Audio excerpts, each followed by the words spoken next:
ये रहा हम लोग का 5 नंबर सवाल। यदि हम गैस में अमोनिया का विलयन मिलाते हैं तो एक सफेद अवक्षेप बनेगा। हम लोग इंग्लिश में पढ़ेंगे। If we add gas ammonia solution to it a white precipitation will form. हम लोग का दिया गया है ऑप्शन। हम गैस मिलाएंगे, क्या मिलाएंगे? Magnesium nitrate solution. Option B potassium nitrate solution. Option C aluminium chloride solution. Option D barium nitrate solution. हम लोग यहाँ पर क्वेश्चन दिया गया है, हम लोग वी हैव ऐड, हम लोग क्या मिलाएंगे? इस चारों में हम लोग क्या मिलाएंगे? किस में मिलाएंगे? Ammonia solution. पहले हम लोग देखते हैं अमोनिया सॉल्यूशन किसको कहते हैं। हम लोग का एमोनिया सॉल्यूशन, एमोनिया का फॉर्मूला क्या होता है? NH3। सॉल्यूशन मीन्स हम लोग किसी में वाटर को मिलाते हैं, उसको बोलते हैं एमोनिया सॉल्यूशन। ये है एमोनिया। अब जब हम किसी में वाटर को मिला देते हैं, प्लस वाटर मिलाते हैं, तो उसी को बोला जाता है एमोनिया सॉल्यूशन।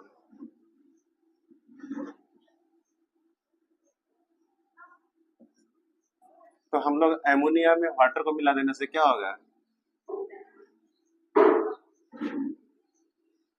एमोनिया हाइड्रोक्साइड हो जाता है।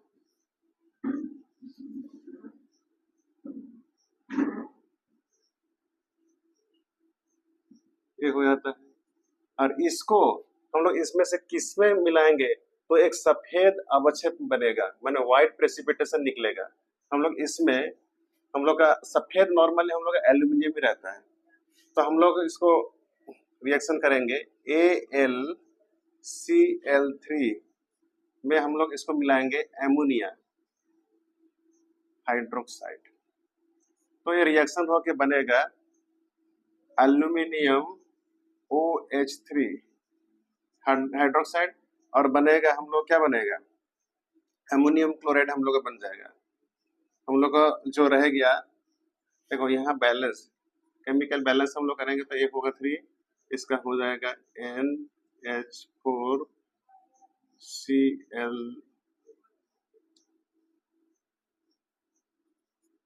एमोनियम क्लोराइड, ये बन जाएगा। देखिए एल्यूमिनियम क्लोराइड, हम लोग क्लोराइड इसको बोलते हैं एल्यूमिनियम क्लोराइड। ये हो जाएगा एल्यूमिनियम हाइड्रोक्साइड बनता है, एल्यूमिनियम हाइड्रोक्साइड। ये एल्यूमिनियम हाइड्रोक्साइड बनेगा, यही बनता है व्हाइट प्रेसिपिटेशन। यही सफेद अवक्षेप है हम लोग का। मैं इसको और एक बार बता दे रहा हूँ, देखो बच्चे लोग, हम लोग यहाँ क्या दिया गया? If we add dash ammonia solution to it a white precipitation will be form. हम लोग क्वेश्चन दिया गया इसमें से किसमें हम लोग एमोनिया सॉल्यूशन को मिलाएंगे तो एक व्हाइट प्रेसिपिटेशन निकलेगा, हो गया? यहाँ पहले हम लोग दिया गया क्वेश्चन। देखिए यहाँ हम लोग पहले बनाएंगे एमोनिया सॉल्यूशन बनाएंगे, तो एमोनिया में वाटर को मिलाते हैं तो उसी को बोला जाता है एमोनिया सॉल्यूशन। एमोनिया में वाटर को मिलाएंगे तो ये वाला हो जाएगा एमोनियम हाइड्रोक्साइड बन जाता है। और इसको हम लोग रिएक्शन करेंगे एल्यूमिनियम क्लोराइड में। देखो एल्यूमिनियम क्लोराइड में एमोनियम हाइड्रोक्साइड को हम लोग रिएक्शन करेंगे तो बनेगा एल्यूमिनियम हाइड्रोक्साइड, इसको बोलते हैं एल्यूमिनियम हाइड्रोक्साइड। यही है व्हाइट प्रेसिपिटेशन। तो हम लोग का इस क्वेश्चन का आंसर होगा हम लोग option C aluminium chloride. Aluminium chloride को ही मिलाने से व्हाइट प्रेसिपिटेशन। ये रहा हम लोग क्वेश्चन नंबर 6। समूह 16 के निम्न में से किस तत्व में सर्वाधिक अधातुत्व गुण होता है? हम लोग इंग्लिश में पढ़ेंगे। Which of the following elements group 16 has the most non metallic property. हम लोग पहले जानेंगे, हम लोग ग्रुप 16 में, हम लोग ग्रुप 16 में हम लोग का जो हम लोग का एलिमेंट रहता है उसको हम लोग पहले जानेंगे। ग्रुप 16 में हम लोग का जो एलिमेंट रहता है, ग्रुप 16 में पहले रहता है ऑक्सीजन, सल्फर, उसके बाद हम लोग का रहता है सेलेनियम, उसके बाद रहता है टेलुरियम, उसके बाद रहता है पोलोनियम, उसके बाद रहता है लिबर्मोरियम। हम लोग का पहले रहता है oxygen, oxygen oxygen, sulphur, selenium, tellurium, polonium,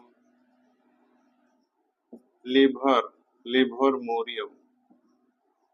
इस ये 6 एलिमेंट रहता है इसमें, लेकिन हम लोग पूछा जा रहा है विच of the following group system group has the most non metallic element. Non metallic element के लिए हम लोग क्या जानकारी लेना, टॉप से बॉटम में जाएंगे तो उसका मेटालिक प्रॉपर्टी क्या होता है, बढ़ बढ़ के जाता है। तो हम लोग का इसमें से हम लोग पता चल रहा है कि ऑक्सीजन ही है जिसका हम लोग को मेटालिक प्रॉपर्टी, हम लोग का सबसे नॉन मेटालिक प्रॉपर्टी सबसे ज्यादा होगा। तो हम लोग का इस क्वेश्चन का आंसर कौन सा होगा, ऑप्शन हम लोग का बी। ये रहा हम लोग का 6 नंबर सवाल। समूह के सिस्टीन के निम्न में से किस तत्व में सर्वाधिक आधातुत्व गुण होते हैं। हम लोग इंग्लिश में पढ़ेंगे, which of the following elements group sixteen has the most non metallic property. Option A polonium, option B oxygen, option C sulphur, option D selenium. हम लोग का यहाँ दिया गया है the element of the group sixteen. हम लोग पहले ग्रुप सिस्टीन का एलिमेंट सबका हम लोग लिखेंगे। सिस्टीन ग्रुप एलिमेंट्स, एलिमेंट्स क्या क्या रहता है, sixteen elements. Sixteen group elements में हम लोग क्या क्या एलिमेंट रहता है ग्रुप सिस्टीन में। हम लोग पहला रहता है oxygen, oxygen, sulphur, selenium, selenium, tellurium, ये होता है पोलोनियम, पोलोनियम, और लास्ट में होता है लिवर मोरियम। ये टोटल 6 हम लोग जो एलिमेंट है हम लोग को ग्रुप सिस्टीन में रहता है। हम लोग को यहाँ ऑप्शन दिया गया है 4 को, देखिए पोलोनियम, ऑक्सीजन, सल्फर, सेलेनियम, ये चारों को दिया गया है। हम लोग का इसमें से सबसे नॉन मेटालिक प्रॉपर्टी किसमें है। देखिए हम लोग का जब हम लोग पीरियडिक टेबल को जब हम लोग स्टडी करेंगे तो हम लोग पता चलता है कि पीरियडिक टेबल का लेफ्ट साइड में हम लोग का लेफ्ट साइड में मेटालिक एलिमेंट्स रहता है और राइट साइड में हम लोग नॉन मेटालिक एलिमेंट्स रहता है। लेकिन हम लोग का मेटालिक एलिमेंट्स हम लोग का लेफ्ट से राइट जाने से हम लोग क्या होता है, डिक्रीज हो के जाता है। तो हम लोग ऑब्वियसली हम लोग पता चला कि हम लोग को जो राइट साइड में जो रहता है वो नॉन मेटालिक एलिमेंट है। और ये वाला फर्स्ट पॉइंट है।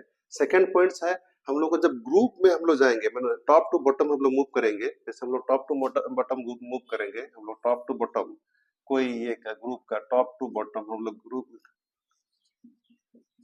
मूव करेंगे तो हम लोग का जो मेटालिक प्रॉपर्टी हम लोग का इंक्रीज हो के जाता है, इंक्रीज हो के जाता है। तो उस हिसाब से हम लोग का यह ऑक्सीजन हम लोग का सबसे कम मेटालिक प्रॉपर्टी होगा। उसके बाद आएगा सल्फर, उससे ज्यादा होगा सेलेनियम, उससे ज्यादा होगा टेलुरियम। टेलुरियम नहीं है, ये वाला नॉन मेटालॉइड है।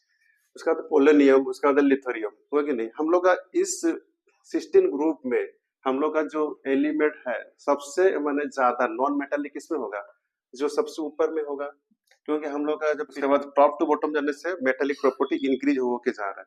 तो ऑब्वियस चीज है हम लोग का जो ऊपर में रहेगा वो सबसे ज्यादा नॉन मेटालिक होगा। तो इसमें से सबसे ऊपर में कौन सा है, हम लोग का ऑक्सीजन है। Oxygen is the most non metallic property. इस ग्रुप में सिस्टीन ग्रुप में हम लोग कौन सा ऑप्शन आएगा, ऑप्शन बी हम लोग का आएगा oxygen. Oxygen is the most non metallic property. समझ में आ गया बच्चा लोग। ये रहा हम लोग का 7 नंबर सवाल। निम्नलिखित रासायनिक अभिक्रिया के लिए संतुलित अभिक्रिया कौन सी है। Which of the balance reaction for the following chemical reaction। हम लोग को दिया गया है एक केमिकल रिएक्शन दिया गया है वर्ड फॉर्म में, barium sulphate plus aluminium chlorides. हम लोग का प्रोडक्ट हो रहा है barium chloride plus aluminium sulphate. ये हम लोग का वर्ड फॉर्म में दिया गया है, इसको हम लोग को केमिकल फॉर्म में कन्वर्ट करना है। उसी के बाद ही हम लोग उसको इस रिएक्शन का हम लोग को बैलेंस करना है। तभी हम लोग को कैसे बैलेंस करना है उसको हम लोग सीखना पड़ेगा। Balance of the chemical reaction इसका करना है। पहले हम लोग इस जो वर्ड फॉर्म में दिया गया है इसको हम लोग को केमिकल फॉर्मूला में लिखना है। हम लोग क्या दिया गया है, barium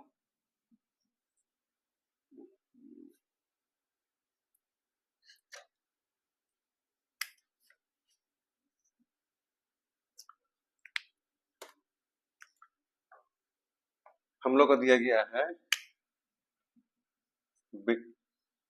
barium sulphate plus aluminium chloride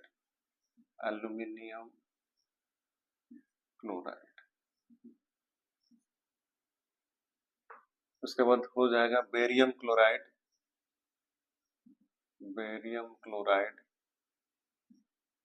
plus aluminium sulphate ये बना है।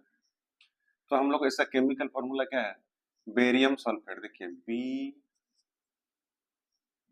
प्लस सल्फेट SO-2 ऐसे हम लोग लिखना है, तब हम लोग को पता चल जाएगा। देखो एल्यूमिनियम होता है +3 क्लोरीन -1, बेरियम क्लोराइड +2 क्लोराइड होता है -1 प्लस एल्यूमिनियम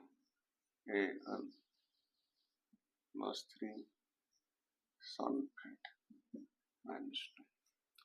इसके बाद इसका जो होता है इसको क्रॉस मल्टीप्लिकेशन करना है।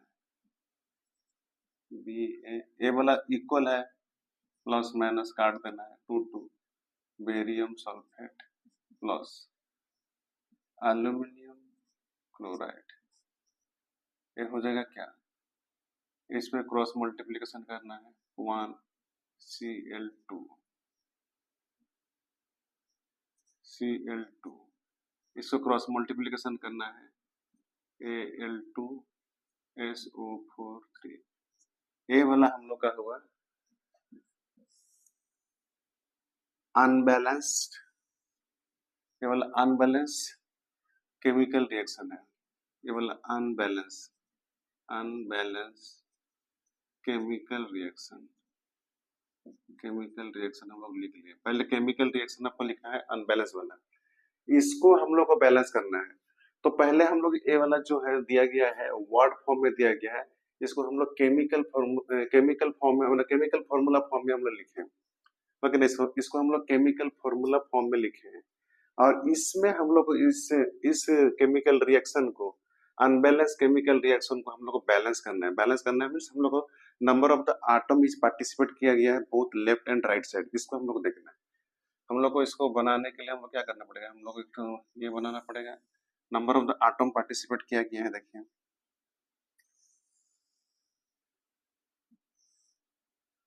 Number of the atom participate, यहाँ रिएक्टेंट, इसको हम लोग बोलेंगे रिएक्टेंट साइड, इसको हम लोग बोलेंगे प्रोडक्ट साइड,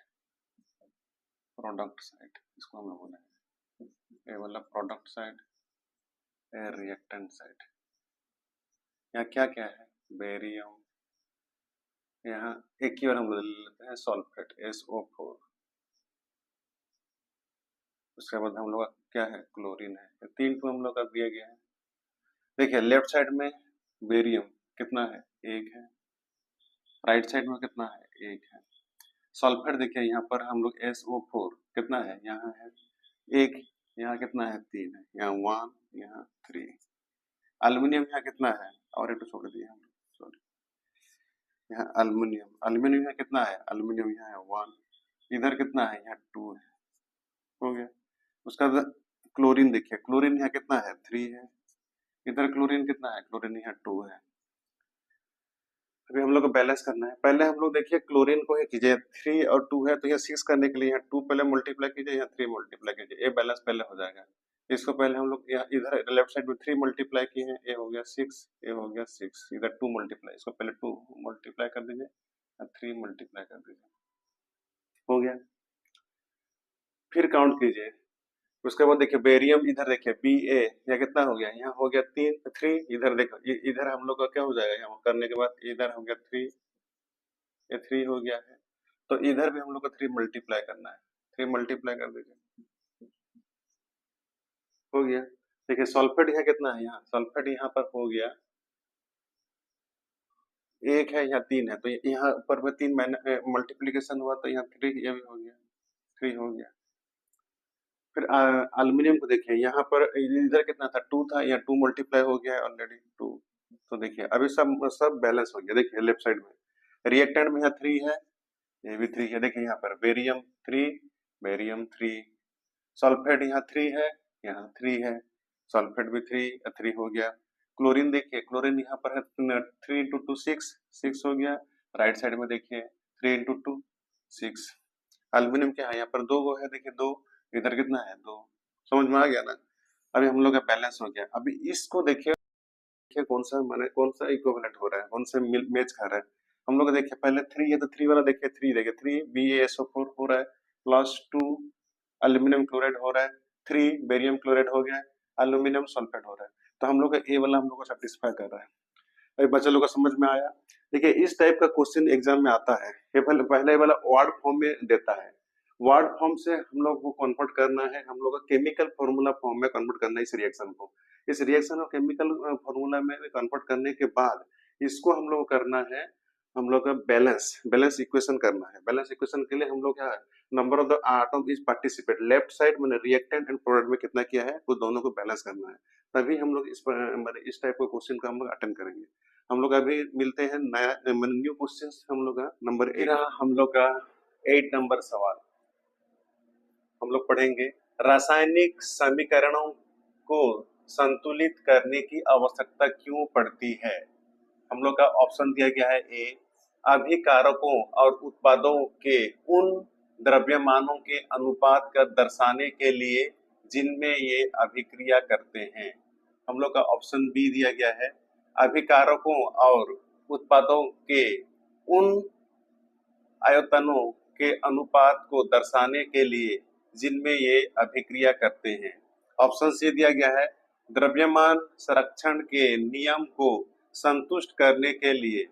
हम लोग का ऑप्शन डी दिया गया है, स्थिर अनुपात के नियम को संतुष्ट करने के लिए। हम लोग का दिया गया है, इसे पढ़ेंगे। Why is it necessary to balance chemical equation? हम लोग का ऑप्शन ए दिया गया है, to show the ratio of the mass of the reactant and product in which they react. Option B दिया गया है, to show the ratio of the volume of the reactant and the product in which they react. Option C दिया गया है, to satisfy the law of conservation of mass. Option D दिया गया है, to satisfy the law of the constant proportion. हम लोग को रासायनिक समीकरण का संतुलित करने की आवश्यकता क्यों पड़ी। हम लोग का इस बीट के हिसाब से हम लोग का ऑप्शन होगा, हम लोग का सी होगा, सी, द्रव्यमान का संरक्षण के नियम को संतुष्ट करने के लिए। हम लोग इंग्लिश में इसको बोलेंगे to satisfy the law of the conservation of mass. Law of conservation of mass ये क्या है, होगी नहीं। हम लोग का लॉ ऑफ कंजर्वेशन क्या है, mass can neither create nor destroy but it transform from one form to the another form में ट्रांसफर होता है। यहाँ पर हम लोग का देखेंगे जो law of conservation of mass में, इसमें इस केमिकल इक्वेशन में हम लोग क्या होता है, the mass can neither be create and nor be destroy and the total mass of the element present in the product in a chemical reaction has to be equal to the number of the mass present in the reactant sites। देखिए हम लोग इसको example के माध्यम से समझाएंगे तभी हम लोग को समझ में आएगा। देखिए हम लोग आयरन, सपोज आयरन को हम लोग रिएक्शन करते हैं वाटर में, तो इसका फॉर्मेशन क्या होता है, F2O3 प्लस हाइड्रोजन गैस निकलता है।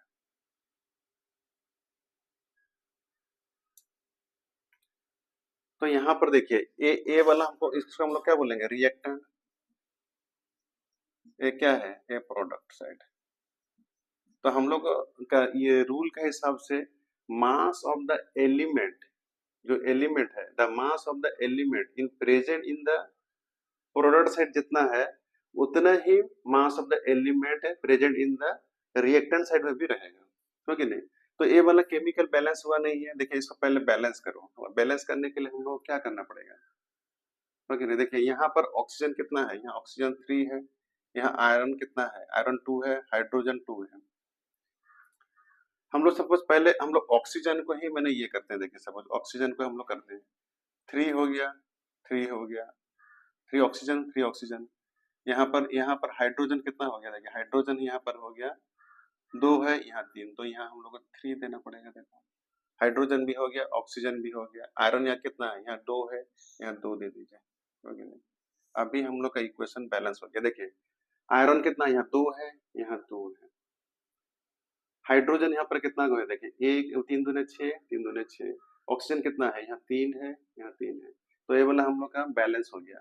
तो ये वाला में जो रूल का हिसाब से होता है, law of the conservation of mass. Mass क्या होता है, फर्स्ट हम लोग का होता है the law of the conservation mass, हम लोग बोलते हैं the mass can neither be created nor be destroyed, it can transform from one form to another form. हम लोग का यहाँ माने रिएक्टेंट फॉर्म से प्रोडक्ट फॉर्म हो रहा है, माने प्रोडक्ट में हम लोग का जितना एलिमेंट है हम लोग का रिएक्टेंट में बना है, वो उतना ही एलिमेंट हम लोग का ये में क्या रिएक्टेंट में रहेगा।